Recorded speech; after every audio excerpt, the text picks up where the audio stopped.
दोस्तों, वीर सावरकर जी का भारत की आज़ादी में बहुत बड़ा योगदान रहा है।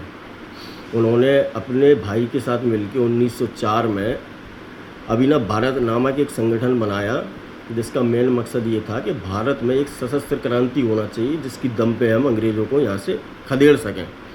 ठीक है। वो जब लंदन में थे तो लंदन के इंडिया हाउस में भारत के छात्रों को उन्होंने निशानेबाजी की ट्रेनिंग भी दी। उसके बाद 1907 में मैडम भीकाजी कामा को भारत में पहला तिरंगा झंडा फहराने में उनने मदद करी। ठीक है।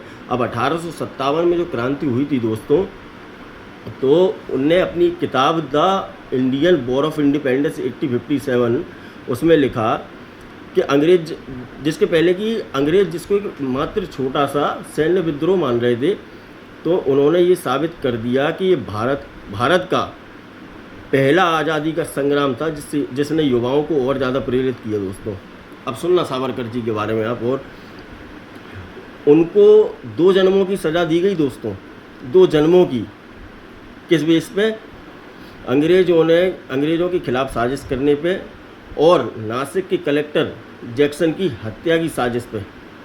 ठीक है। इसके बल पे उनको 2 जन्मों की सज़ा दी गई दोस्तों।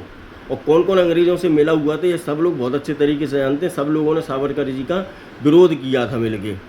ठीक है। उन्होंने हिंदुत्व क्या होता है उन्होंने ये बताया, हिंदू कौन होता है उन्होंने ये बताया।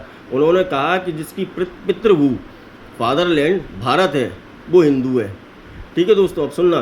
सावरकर जी का मानना था कि अंग्रेज़ों को शांतिवादी आंदोलनों से नहीं, बल्कि ताकत और सशस्त्रों के बल पर ही भगाया जा सकता है।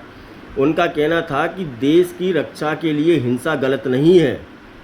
अब एक बार और सुनो आप, जिसमें क्या कि नेताजी सुभाष चंद्र बोस ने उनका साथ दिया था।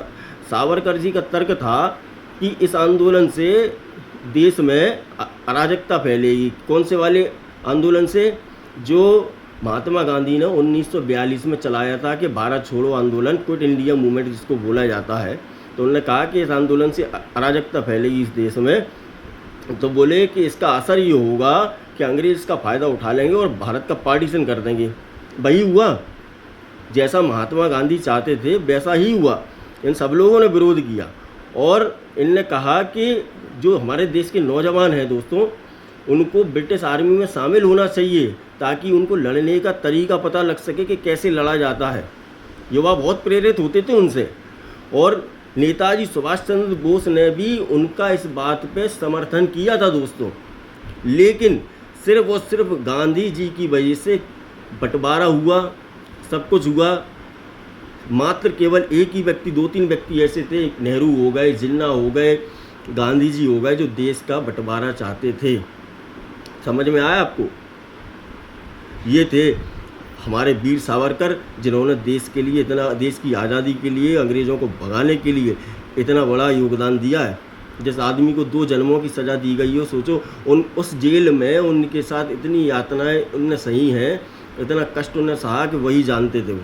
आज वीर सावरकर जी की जयंती है और उनकी जयंती पर उन्हें सत सत नमन है। जय हिंद दोस्तों।